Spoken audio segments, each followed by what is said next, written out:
રાજકોટ જિલ્લાના ધોરાજીમાં સ્વચ્છતા અને ઘન કચરા વ્યવસ્થાપન અંગે જનજાગૃતિ લાવવા વિશેષ તાલીમ કાર્યક્રમનું આયોજન કરવામાં આવ્યું હતું।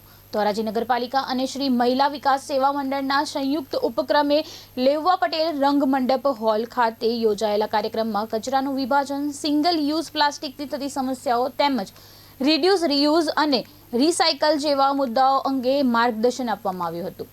कार्यक्रम में स्थानिक कॉर्पोरेटरो, अधिकारीओ, आगेवानो अने मोटी संख्या में महिलाओं उपस्थित रही थी।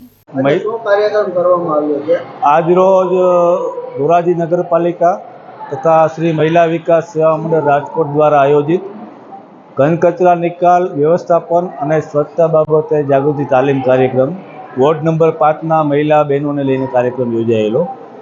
आजना कार्यक्रम में खूब बहोળી संख्या में आमंत्रित बहनों, अपना विस्तार कॉर्पोरेटरश्री, महिला आगेवानो तेमज बहोળી संख्या में आगेवानो उपस्थित रहेल। कार्यक्रमનો मुख्य उद्देश्य घन कचरा निकालનું व्यवस्थापन कई रीते करवू, 4 अलग अलग प्रकारना कचराનું विभाजन कई रीते करवू, कचरो घटाडवा माटे रिड्यूस, રીયુઝ અને રિસાયકલ આ 3 ની વિભાવના વિશે ખૂબ વિસ્તૃત માહિતી આપવામાં આવી।